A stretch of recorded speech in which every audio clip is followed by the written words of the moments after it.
let's go ahead and jump into that game.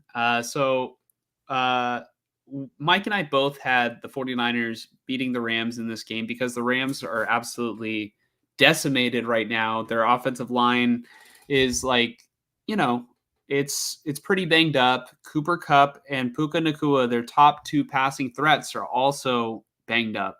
I don't think Cooper Kupp is on IR because I don't think the Rams have enough IR spots left. But I think Cooper Kupp should, if there was the space on IR, I think he would be. Puka Nacua is on IR. And, the 49ers essentially had a game plan, or at least they had the blueprint, right? All right, all the passing options are gone. You have one job. There's this guy named Kyren Williams. You can't let him get going. And you know what the 49ers did? They let Kyren Williams get going. I don't know, man. 3 touchdowns for Kyren Williams behind a banged up offensive line. And a lot of those touchdowns, it looked easy. It looked easy. I guess I was going to, I didn't know where to start when talking about the game, but I guess I'll start with the defense. And I guess it's perfect because I have Nick Sorensen on the thumbnail of the stream. Mm. I think it's week 3, and I can already feel a huge downgrade at defensive coordinator. From the, I guess, two-headed monster of Nick Sorensen and Brandon Staley from Steve Wilkes. And then obviously nothing was as good as the years with Robert Saleh and the years with D'Amico Ryans. Yeah. So, I mean, I don't know.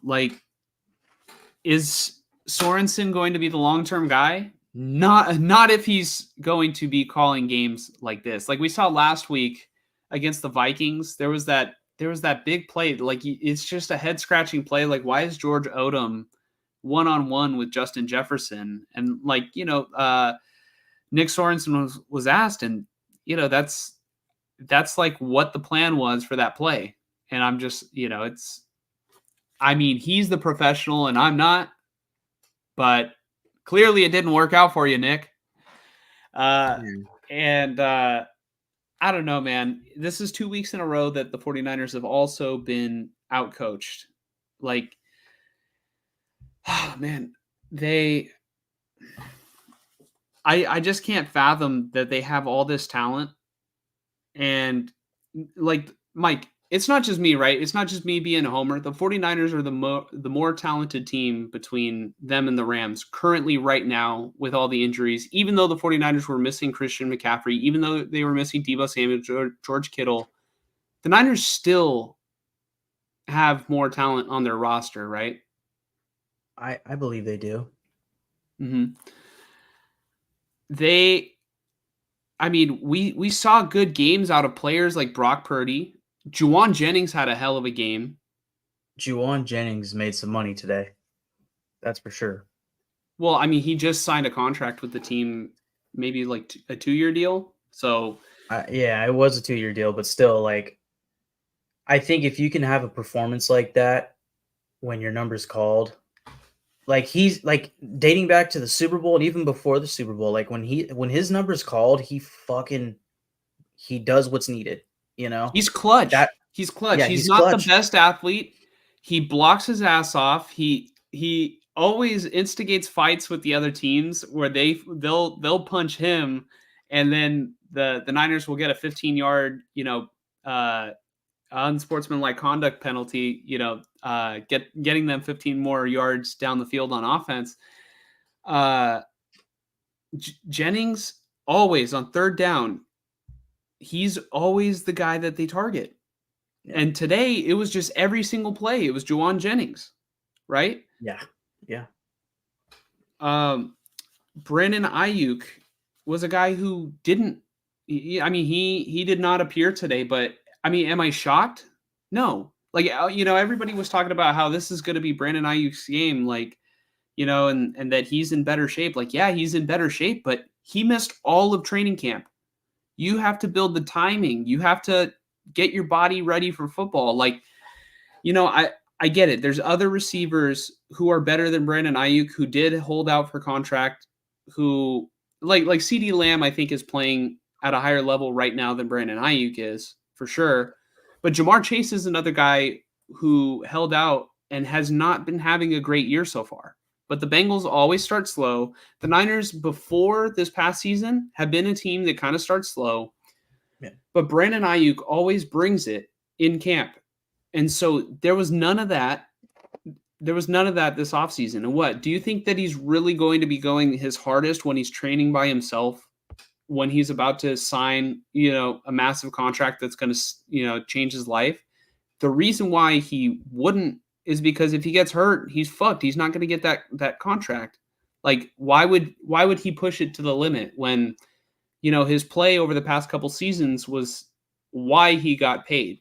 Like I saw countless times throughout the game today where, this was on like Twitter and social media and everything where people were saying Brandon Ayuk, needs to give Juwan Jennings the money. And yeah, I mean, Juwan Jennings played his ass off, but like, I think the expectations in week 3 are just a little unrealistic from a guy who did not participate in training camp and like literally just got here like 2 weeks ago. I'm not excusing Brandon Ayuk for the rest of the season. No, he definitely has to play better. In fact, he's got to play better next week. Brandon Ayuk dropped a bunch of balls that were right, hit him right in the hands. Brandon Ayuk wasn't the only one though. I don't get it, man. Juwan Jennings was playing well, and with the game on the line, they chose to dial up a play for Ronnie Bell. And Ronnie Bell had a couple of drops today. And literally, Purdy threw a dime. It hits Ronnie Bell right in the hands, and he just drops it. Yeah, I don't know. I saw this thing also where people are talking about like the curse of the number 10. Kyle Williams, Jimmy Garoppolo, and then Ronnie Bell today. I don't know. Ronnie Bell, I think, it was tough to see, and I just don't understand why Jacob Cowing isn't out there. That's what I was gonna go towards right now. I didn't get to watch the game fully, but from what I heard from some Niner fans that I know, there were a few players, and also through Twitter, that I have seen a few players that have been sticking out as far as not playing very well, if not just in my friend's eyes. So Ronnie Bell was like, "Why is this dude on the field? This dude can't catch. Get him out of here. Like, we'd rather see Jacob Cowing." I was hearing complaints, maybe more in an optimistic sense of like Diamador Lenore maybe is playing good, but in the negative aspect, their opinion was maybe Diamador Lenore is cornerback 1 because Charvarius Ward. How have you felt about him this year? Has he been kind of not playing up to par? Well, I know last week the big thing was, why is he not lined up on Justin Jefferson on every route? Like why is Nick Sorensen not putting his players in the best possible case for them? I think Charvarius Ward today, I know this week he was on the injury report. That could have had something to do with it. I think he had some like hamstring tightness, but like, I think that in general, the secondary got killed by a couple penalties. There was one that was not even by a corner. There was one late in the game that was Devondre Campbell. I don't know why he is going out deep for routes. Yeah, that was like at the end of the game, right? That's just a matchup issue, Yeah. And then he's not fast to begin with, and so he's got to go full sprint the opposite way. He's not going to get his head turned around. Yeah. That's just like that to me wasn't smart. Nick Sorensen got out coached, and I think that's kind of a Brandon Staley thing too. Mm. The Uh, last player I was going to bring up was Malik Collins. I've seen a lot of plays the past 2 weeks on Twitter of him just like crunch time, game is on the line, and it could be he's getting, two guys blocking him or whatever it is, and he that's not just him. oh, who did I say? Sorry, Javon Hargrave. Javon Hargrave. No, Javon dude, Hargrave, yes. I have a serious issue with that Yeah, because there's one thing on the football field that should not be optional, and that's effort. yeah, yeah. No, And he's getting again, paid a lot of money to do it. And I think maybe that's the thing. Maybe there's no incentive. He's already got his guarantees. big contract. Yeah, So I don't know. no, I have seen and I've sent you a couple plays where I mean he's just standing straight up and just stopping. yeah, Like I yeah. get it that you're gassed, but tell your coach I need to be subbed out. Yeah, You something know, because Malik Collins, on the other hand, is actually playing pretty good. Like he's not 100% ultra consistent, but I know he had a sack in this game, and it was really nice. Like he's I getting can pressure. I can almost guarantee that any coach would rather have the backup playing at full 100% effort over Oh yeah, Javon Hargrave just standing up and not just pursuing stopping. yeah, Yeah, like he's just it's lazy. It's super that's lazy. gotta be that's gotta be insane to see on film. Like And that's a tomorrow problem or Tuesday. from last year too. Because we had Mm, players like Chase Young who were just kind of jogging and yep. uh and not giving their full effort through the plays. So I don't know. Are the players bought into this new defensive system? I don't think so. Um, yeah, so I mean, defense wasn't the only bad thing in this game, though. I think that special teams might have been even worse, actually. Mm, Uh, there was a fake punt early in the game. The the uh, the Rams were down by 2 scores. I want to say it was either 14-0 or 14-3, and it was like fourth down at right around midfield, and it's kind of clear like the Rams, this game can slip away from them very very quickly, and they lined up for a fake punt and they got it, and that changed everything because right after that they scored their first touchdown with Kyron Williams, uh, and there was another special teams thing that just kind of killed the 49ers later in the game. It was uh, obviously the Jake Moody missed field goal was big. And I mean, are we even surprised? This was a problem last season. Honestly, like I just think that a lot of mistakes are catching up with the 49ers here and there, and this is one of them. They lost kind of in similar fashion last season. Like if we're going to compare this game to a game last season, this is the PJ Walker game against the Browns. Like how did this team lose to that team? Like, mm. Debo didn't play, which might have been one factor of it. The team's kind of banged up, and then Jake Moody misses a key field goal in the game. Yep. But besides that, there was another play late, like very late in the game. It was either a punt or no. I want to say the Niners punted or it was a kickoff, and then it set up the Rams at like midfield in order to kick their game-winning field goal. Like they just needed like one or two first downs to get in the field goal Oh, range. it was the punt return, right? Yeah, it was. I think it was a punt return, and Yeah, it's the same story with this team. What kills them yeah, constantly is their special teams. It killed them in the Super Bowl. A missed PAT, a muffed punt. What are the 49ers going to do to improve their special teams? When they lose, it almost seems to be a big factor every single time that they lose. Because I brought up that Browns game, the missed game-winning field goal. What is the solution here? Because I can bring up the past, but how is it going to get better going forward if no changes are made? Mhm. So special teams definitely had a big part in the loss today. Uh, but I mean, it's just collectively defense and special teams. They get paired together a lot in fantasy football, but those collective pairs today were a nightmare today on the football field. Um, the good though, I think Brock Purdy not having the weapons that he had. I thought Brock Purdy played really well in this game. He was getting out of the pocket. He was stepping up into the pocket, evading pressure. He was throwing, he was throwing deep balls to Juwan Jennings.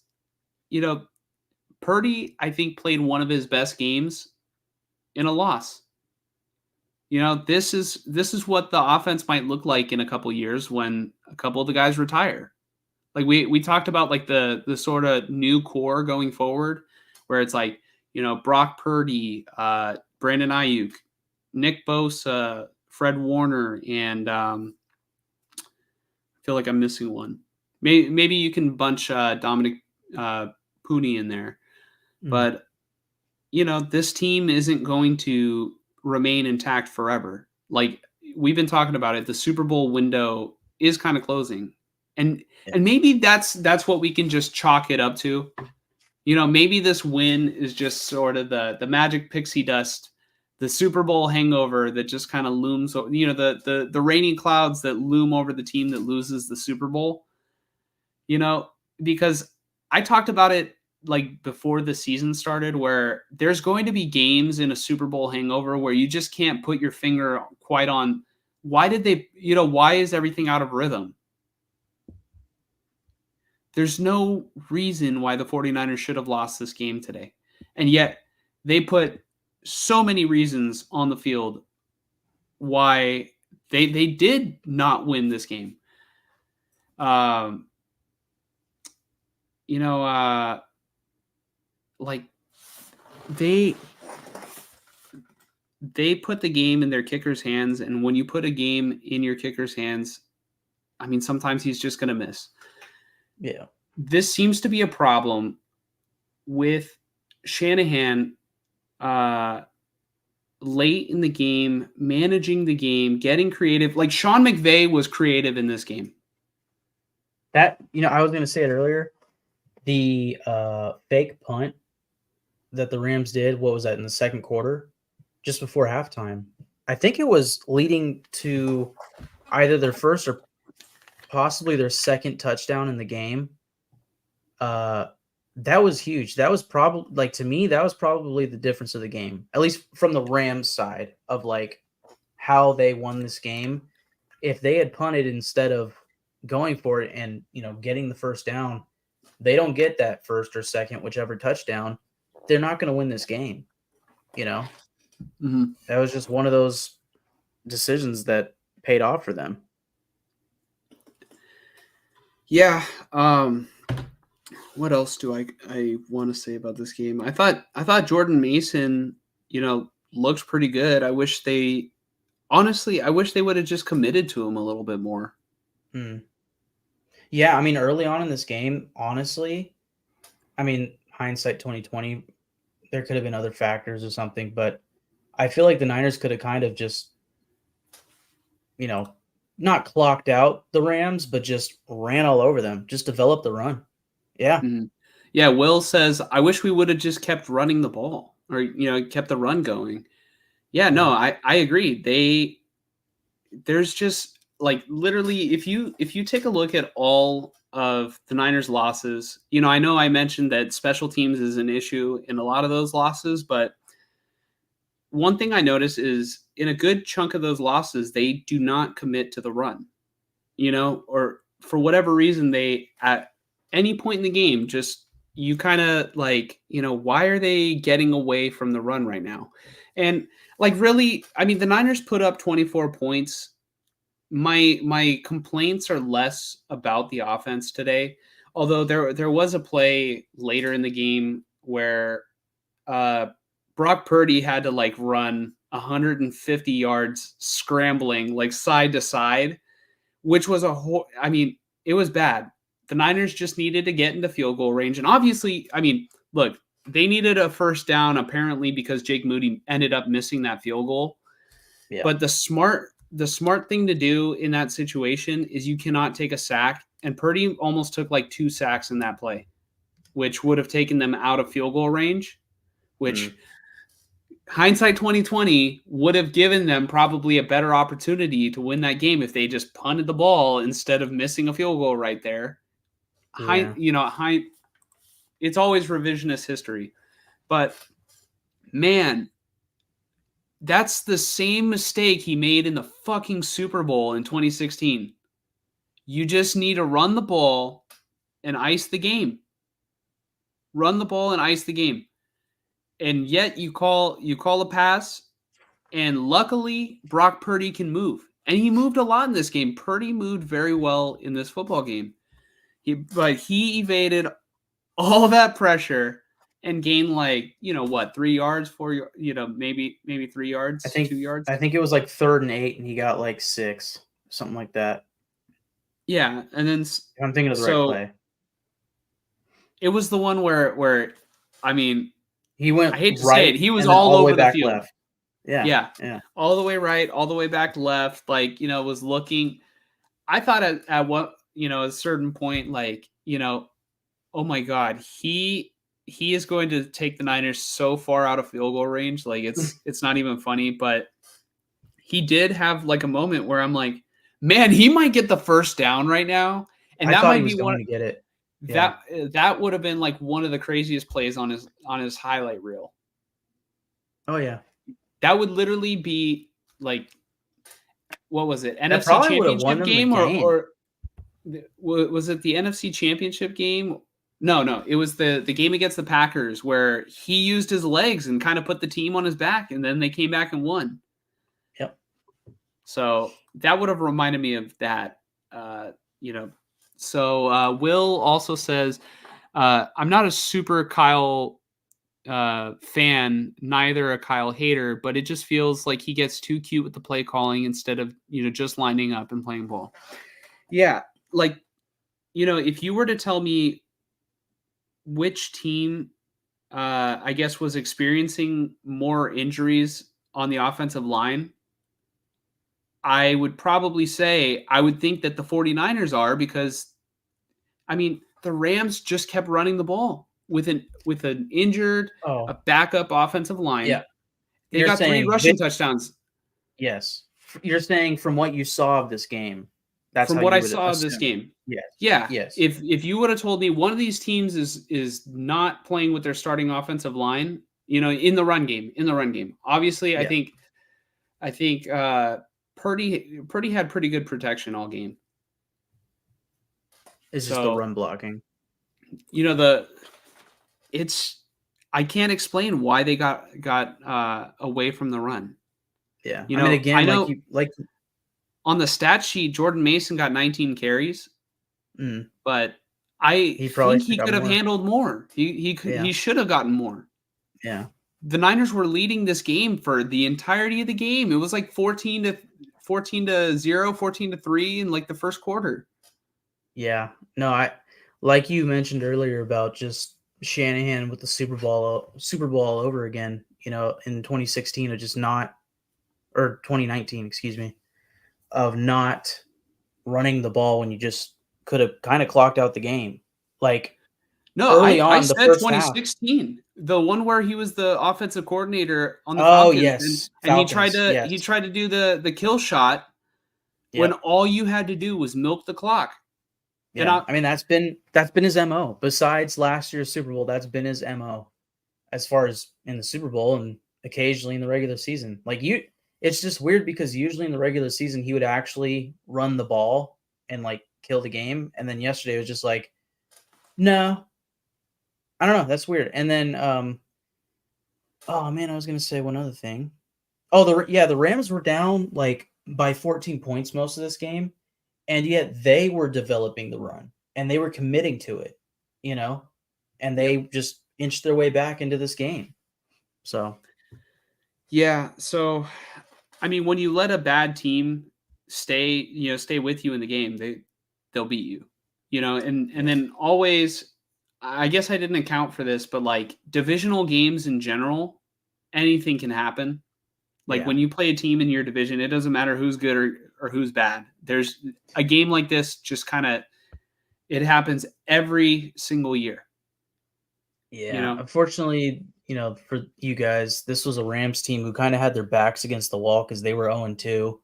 And although they were extremely unhealthy, they didn't play like a bad team or an unhealthy team. They played like a well-coached team, really. I yeah, think Sean McVay had them ready to go in this one. So, yeah. And then, all right, so I know there is a lot of Shanahan criticism of this game, and I will say my main criticisms of Shanahan are that he didn't have his team ready to finish a football game. This seems to be an issue where these are games that are practically already decided. You know, they're practically already decided and they just lose in the end. And this isn't every game. Obviously, we saw the games last year where, Christian McCaffrey just ran it down their throats the entire season and teams could not come back. mm, But, in key moments of a game, you know, he wasn't he wasn't prepared to commit for the run or commit to the run. And yeah, my other biggest criticism is bad play call when you're in field goal range and you're threatening to take that away. A sack right there, you have to punt it to the Rams.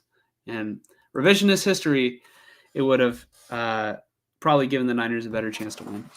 But Will, thank you for checking out the channel and sharing your thoughts. I think this is your first time commenting on the channel. As you can tell, we take comments live.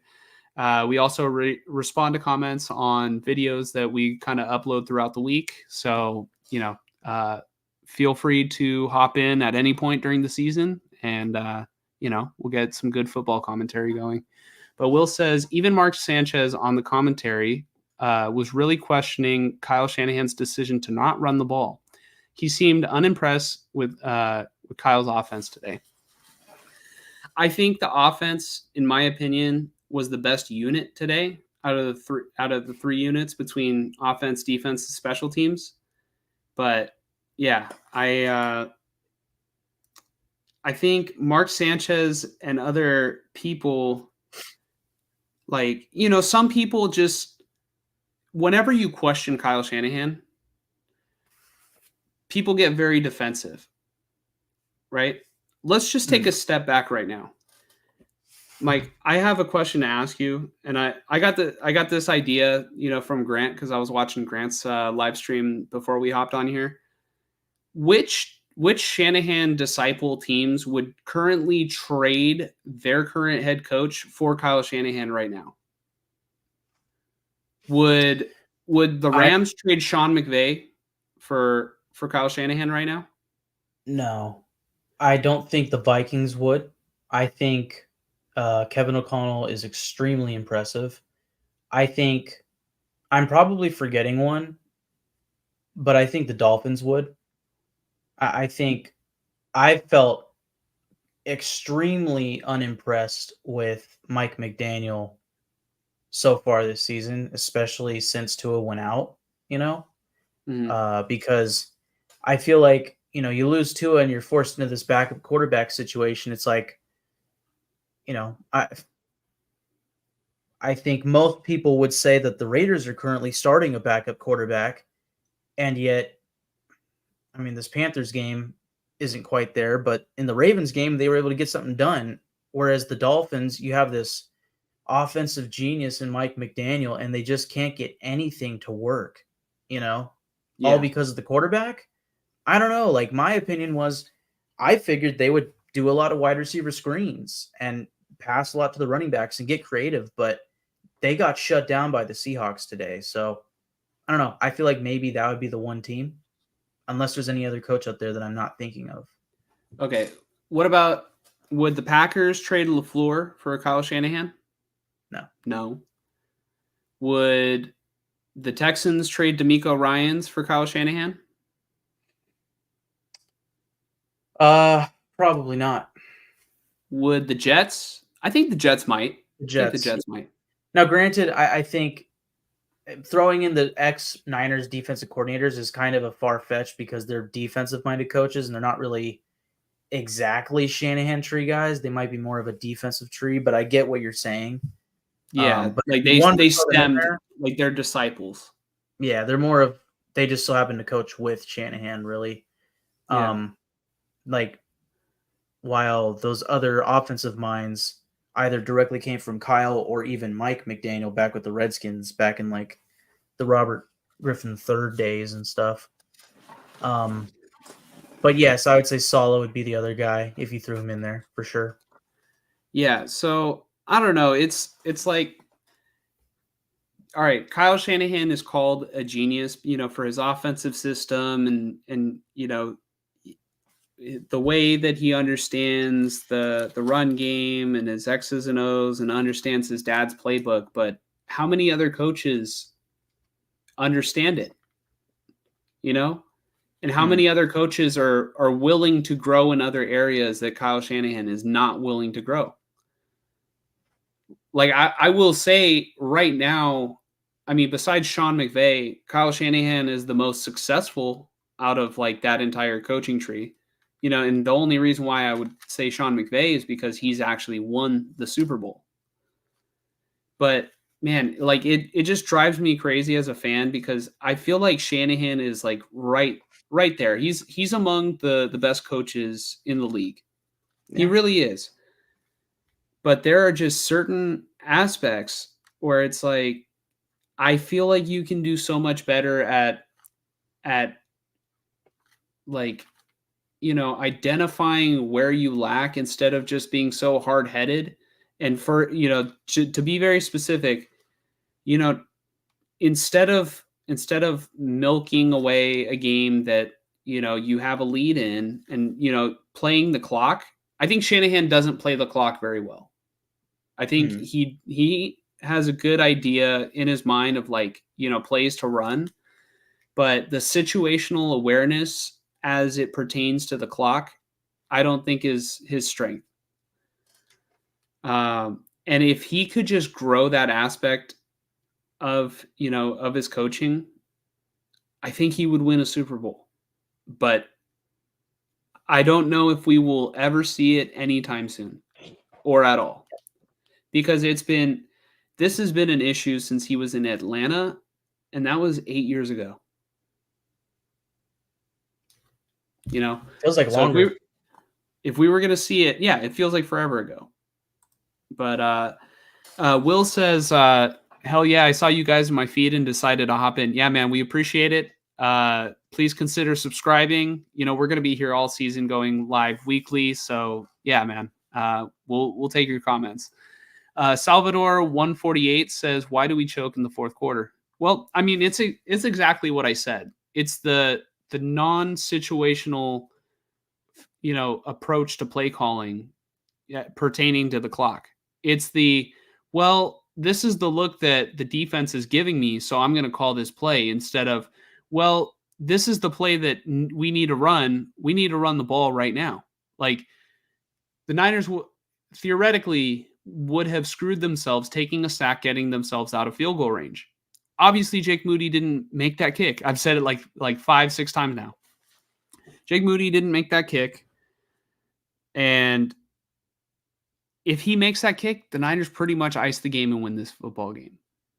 Shanahan was threatening to take that away by calling a pass where you might get sacked, which Purdy almost did multiple times that play, but he didn't, and almost turned it into a first down. Like, it was a great play by Purdy, bad play call by Shanahan, I would say, on that particular play. Yeah, and they could have been running the ball a little bit more to help clock the game and potentially just chunk their way into more first downs and having a shorter field goal attempt and less time for the Rams and ball game. But like we talked about, they went away from the run. Yeah, Amin says no, they wouldn't. I'm assuming he was talking about the Rams in this particular comment, and he says McVay has won the big game. Kyle hasn't, so they wouldn't. So yeah, Yeah, I mean that's reason enough. switch coaches. Yeah. That's reason enough. Will says, I agree. That's why I brought it up. It seems like before nobody ever questioned Kyle and his genius offense. But it seems like the last 2 years, a lot of ex-pros have been criticizing him. Yeah, I will say there has been more criticism recently in the national media of Kyle Shanahan than there was before because, like, I don't know, dude. There's the genius phrase, and whenever you question it, it's like, oh well, you don't know what you're talking about, and it's like, I don't know if it's just this little Bay Area, bubble that we live in, where it's like, maybe we see a lot of this, or we like to hear a lot of the stuff that we want to hear, rather than like the more realistic approach. But in terms of like national media, it's always like, yeah, Shanahan, he's such a genius. He knows, he's a quarterback friendly coach. He's, this, that, and the other.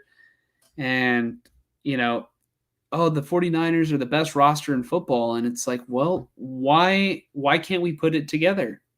How many great teams, how many superstars do we need to have before we can, win the Super Bowl? And I know the 49ers did not play a Super Bowl today. I'm not trying to say that today's game is a direct result, or is going to make a direct impact on whether or not they win the Super Bowl in February or not.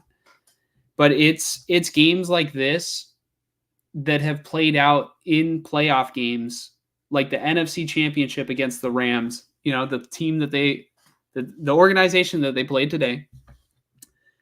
It's games like this against the Chiefs why they haven't won it already.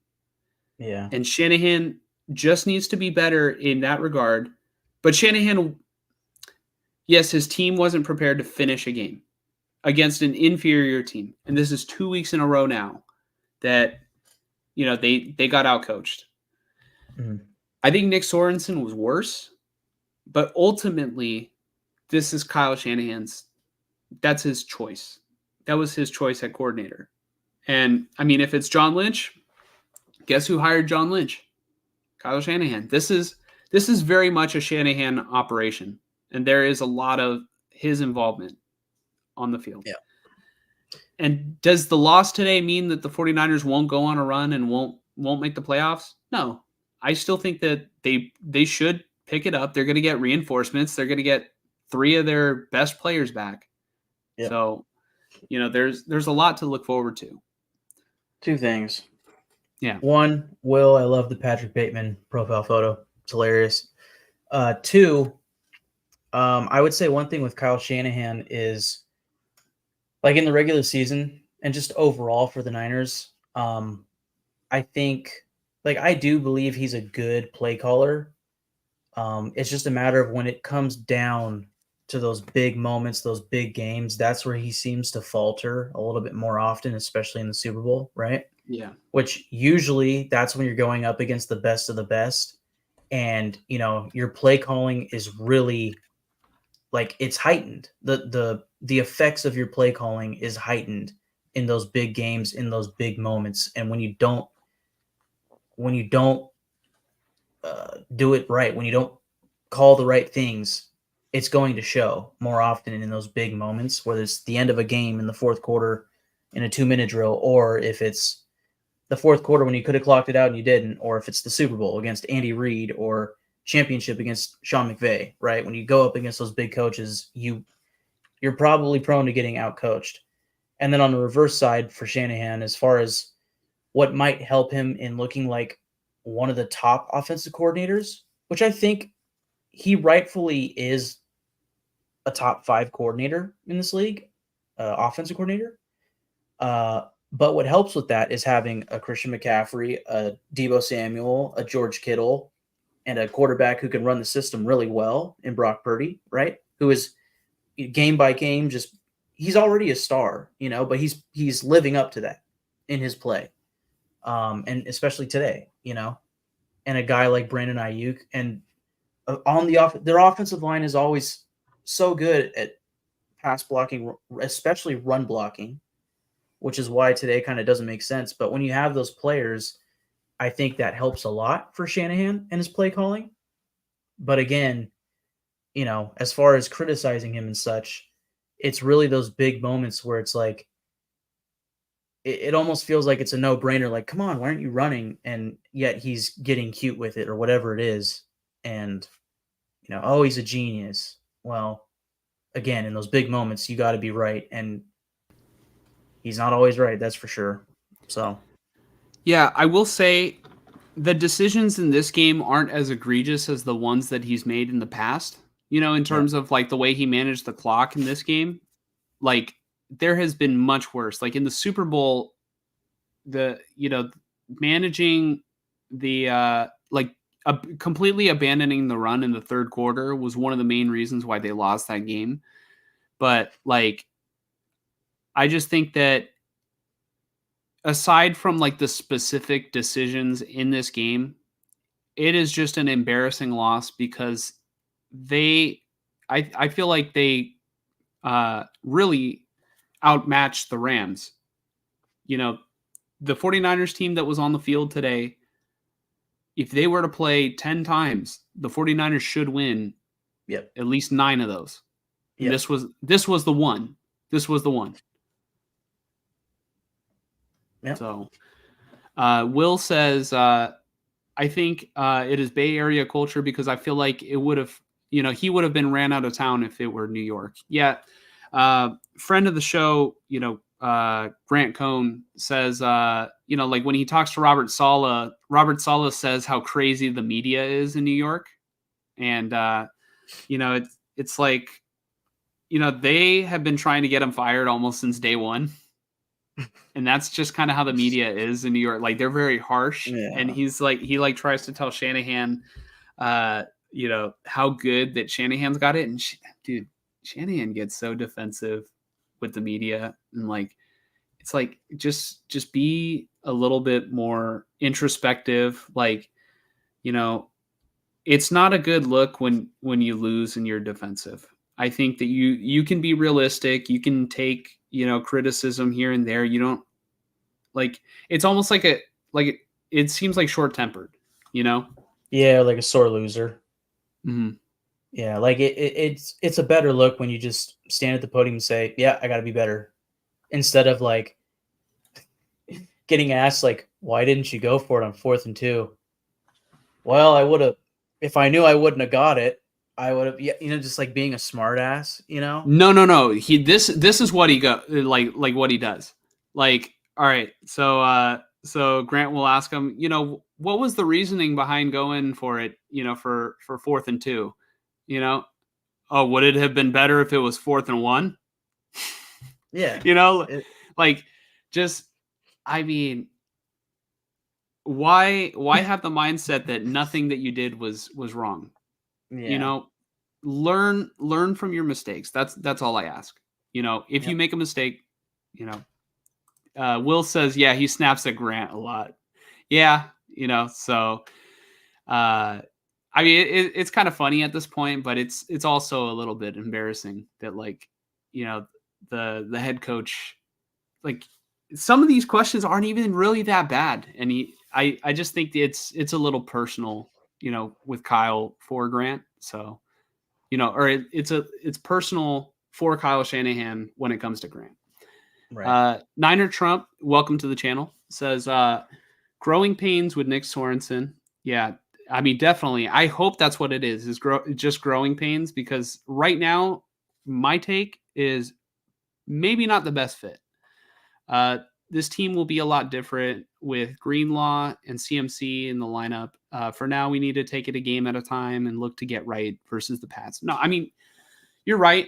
You're right. I question how much of an impact Dre Greenlaw is going to have when he gets back, because you never know with the Achilles. Like, is it going to be J.K. Dobbins where he's like, looks good, has juice, or is it going to be, didn't Crabtree tear his Achilles and like wasn't necessarily the same, or was that his ACL?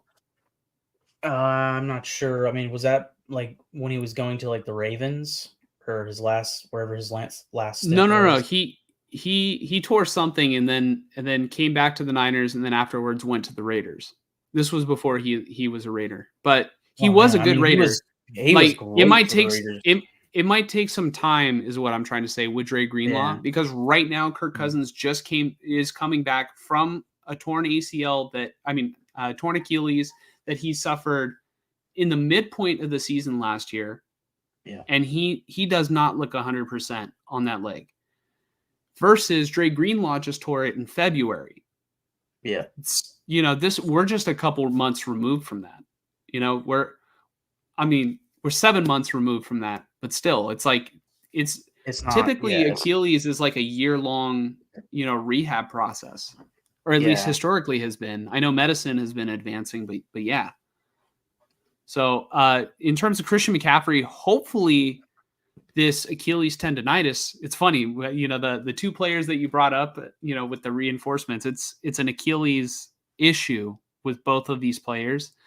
Hopefully McCaffrey is able to come back and contribute this year. I hope that they continue to just ease him back. Like, I know he's on IR, so they can't necessarily rush him back in the next 2 or 3 games, but in the next 2 games they can't rush him back. But I would hope that he doesn't try and push it and then, re-aggravate it, or even worse, tear it, right? Knock on wood. But in terms of, getting right against the Pats, yeah, I think it's definitely the right time for the 49ers to play a team like the Patriots. But then again, I thought this week it was a good time. This was the best time to play the Rams. This week was the best time to play the Rams. Yeah. I can confidently say that maybe going forward, the way to assess the 49ers is no game is a lock. And really, I guess maybe we're spoiled with what we saw last year. But currently, as it stands, no game is a lock for this 49ers team. And until they that's can a get little healthy and consistent. Yeah. M. Patel says, "What a pathetic coaching effort by Kyle Chokahan." Yeah. No. I think Sorensen was worse, and we talked about it a little bit, but the real reason why the 49ers lost, and you can, if you want to rewind as to the other reasons why. We were pretty critical of Kyle for a little bit here. The real reason why the 49ers lost this game, it comes down to this. Last week, Mike predicted the 49ers to win. Right now, as it currently sits, Mike has not predicted a single game correctly. And I predicted week 1 correctly for both teams. We're going to talk about the Raiders in a little bit, but yeah, this is the reason why the 49ers lost. It's Mike just doesn't know what he's talking about most of the time. Yeah. So. I'm just going to stick to fantasy. Don't get me started, dude.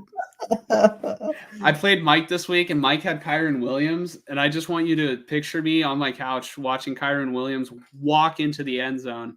And that's another thing too with Shanahan. Like the team did not put their best effort. That's another thing, and I think that goes hand in hand with not finishing a football game.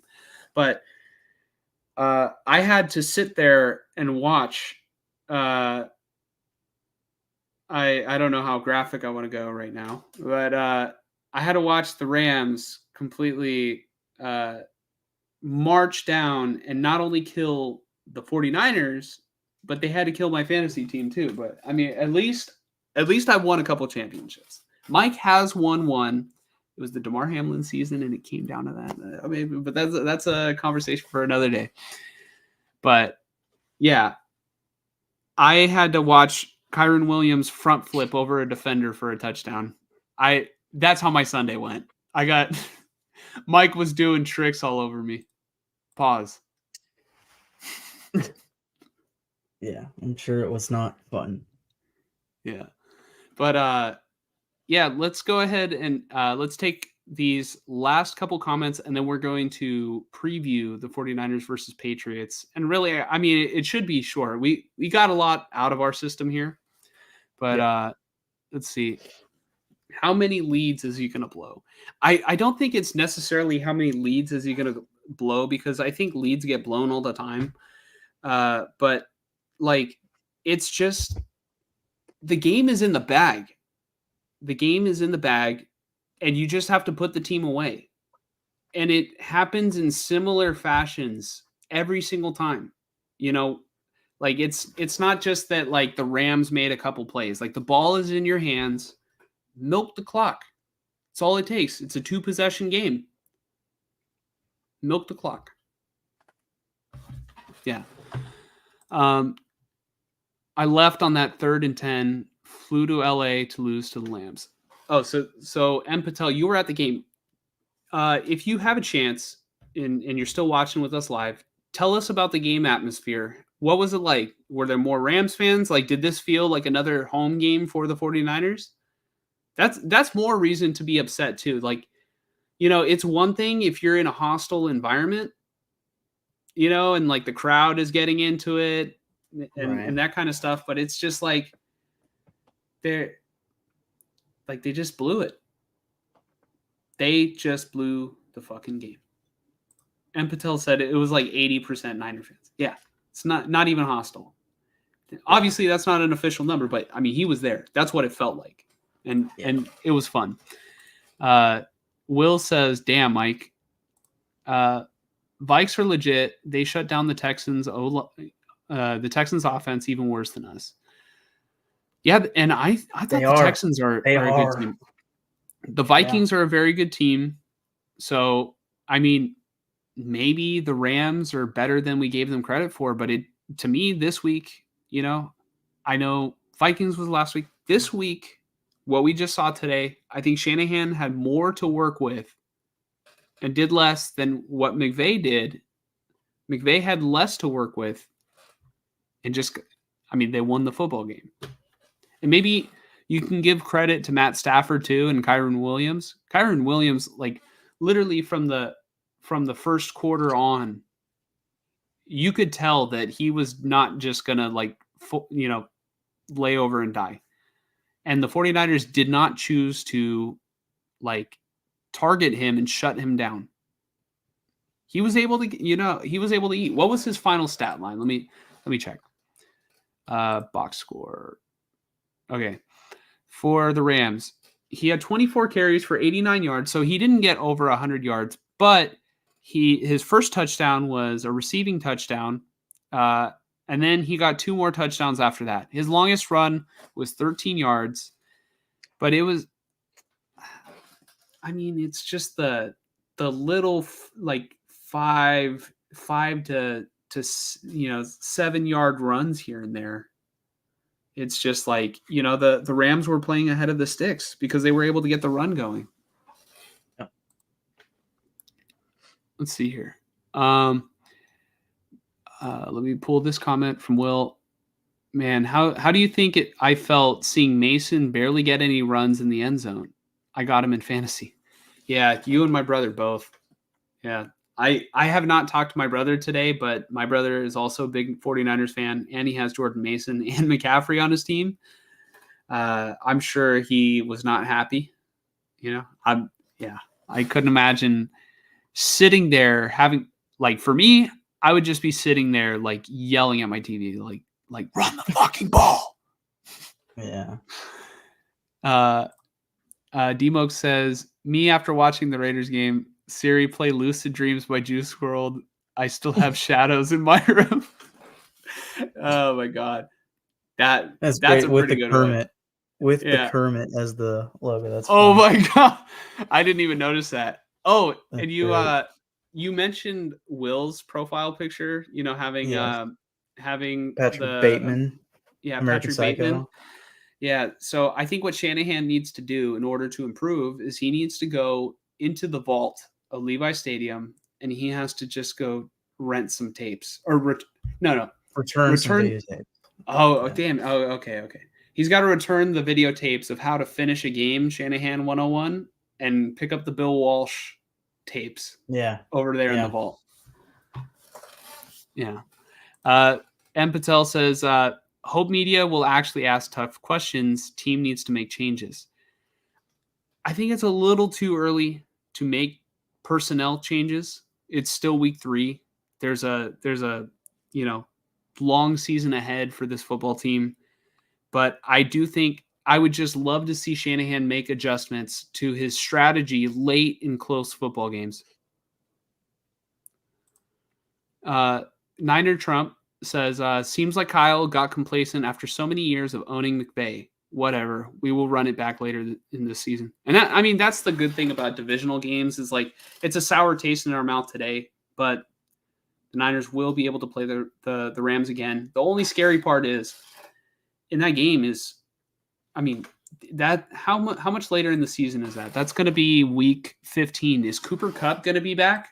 Like, you're telling me that they're going to add to the team that just came back and won? Like, they were able to run the ball, and now you're going to be able to spread the field out a little bit because potentially Cooper Kupp and Puka Nacua are going to be back. Yeah, I mean, in then theory, again, Debo, yes. Kittle, and Christian McCaffrey are also going to be back too. Yeah. In theory, it should even out. And for all we know, with how unlucky the Rams have been, especially this year, but recently with Kupp, like, who knows if Kupp will be healthy or, Puka or somebody else on their team, anybody. I mean, their offensive line has been decimated. The fact that they won this game is incredible, especially in their ability to develop and maintain the running game against this Niners defense. It was impressive, Yeah. Mm-hmm. Yeah. Real quick, Demox says, have you seen the Antonio Pierce presser? We will get to the Raiders. We're going to preview the next 49er game, and then we will get right into talking about the Raiders. So stay tuned, Demox. I know you've been here before, so you know how we do things. We'll go finish up with the 49ers, then we'll talk about the Raiders. Save the Raiders. Last thing on this Rams recap. Do we know? Have we seen any update on Trent Williams? Did he return to the game after he had cramps? Cramps? He had cramps. Okay, he's good. They, he's good. They gave him IV, and I didn't get a chance to see the injury report. I don't know if it was like something a little bit more severe, but like during the broadcast, it was just cramps. Okay. And Patel says Brock and Juwan Jennings were awesome.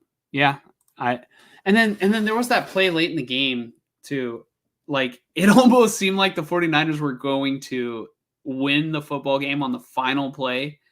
And then Brandon Ayuk dropped the lateral, and then it was over. Yeah, honestly, I rewatched it. I kind of wonder if Juszczyk kind of forced the ball a little too hard, And there was also another guy in front of Ayuk. I don't know if he should have gone to that guy. I mean, in theory, Jennings. the guy. I think that was Jennings. Jennings probably should have been like lead blocking for Ayuk, but it was just like Juszczyk just turned and quickly like shot it at him. It was kind of like, I don't know if you can catch that, but in a perfect world, dude, that would have been insane if you guys won off of that. We've seen a couple of teams do that this year. Like, as far as last second fumblerooski type plays, whatever you call those. But we haven't seen one actually work.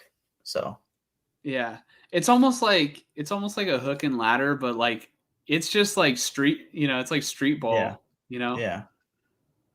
But it's pure chaos, and I love seeing those kind of plays. They're fun. It was exciting. Yeah. I was yelling at the TV. JJ wasn't even open on some of those plays. Dude, that catch that he made over the defender where he ripped the ball and oh my God, that was one of the best plays that I've seen a 49er receiver make.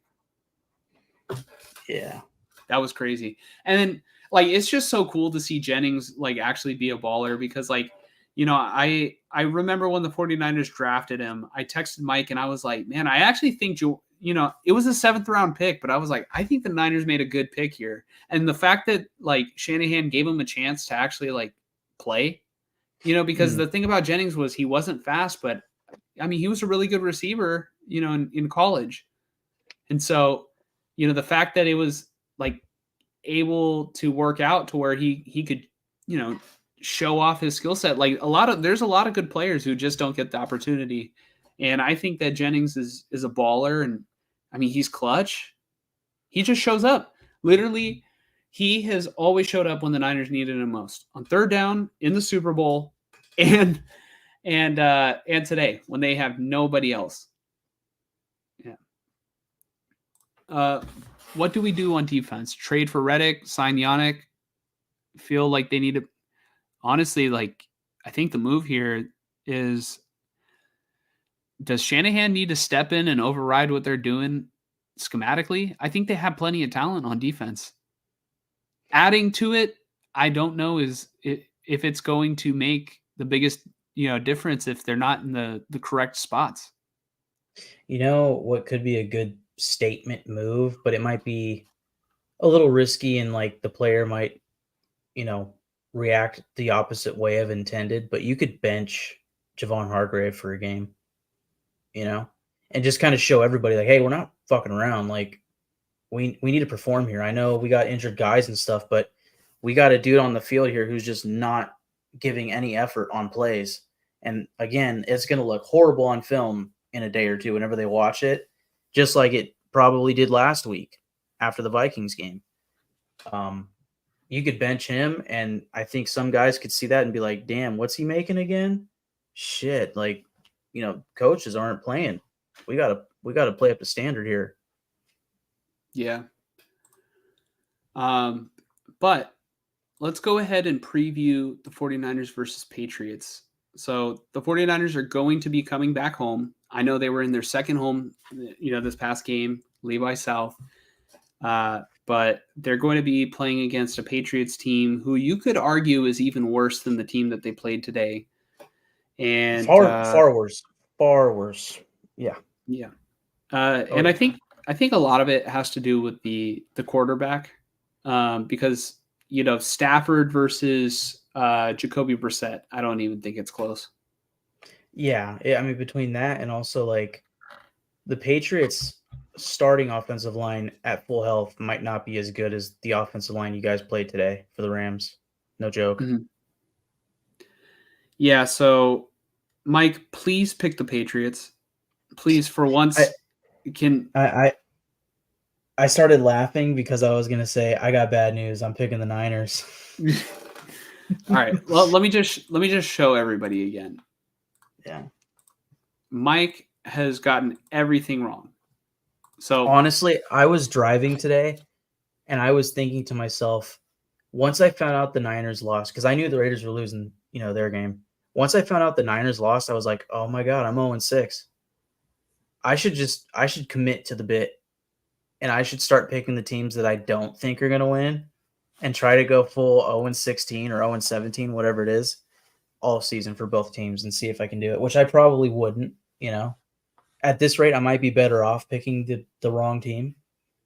But I'm going to stick to our usual rule set of picking who we think is going to win. And I got to pick the Niners in this one. Yeah. So let me bring this comment up. Will says, man, I can see Stevenson just running it all over us. If the Patriots are to win this game, obviously you pick the 49ers, but if the Patriots did win this game, what would cause the outcome to swing that way? I would have to say the Patriots would need to win the turnover battle, probably by quite a bit. They would need to win in the trenches, which I doubt. And they would need to run the ball. They would need to commit to the run because and here's one thing that might slightly be in the Patriots' favor is that they just played on Thursday, so they have an extra 3 days rest. And they'll probably be fully healthy. And I would assume they're going to continue starting Jacoby Brissett, but they did bring Drake May into this last game against, I believe it was the Jets on Thursday Night Football. Ramondre Stevenson had a bad game in the sense that I don't think they gave him any touches in that Jets game. And I felt like in weeks 1 and 2, the Patriots offense was a little better than expected, in large part because Ramondre was playing really well. So if they can get Ramondre going in this game, um, there's an avenue for them to be in this game, but I don't see them winning this one. I really don't. Mhm. Yeah, I think if the 49ers are going to lose this game, I think a combination of things, would have to happen. I think, the I guess how when they played Minnesota, they just couldn't get a rhythm on offense. Mm. I think that would have to happen, which I don't know if the Patriots defense could even force the 49ers to get to a slow start. It seems like that Vikings defense is much better this year than it was last year. Yeah. So, the Niners offense looked fine today, in my opinion, even without their superstars. So, I I guess I don't see the Patriots being able to slow down.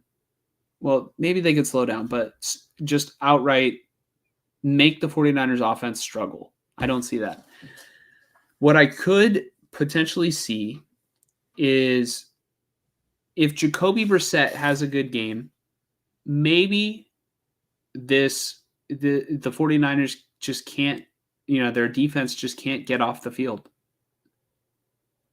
You know? Mm. Like Will said, is Stevenson going to have a good game? Stevenson's a pretty good back.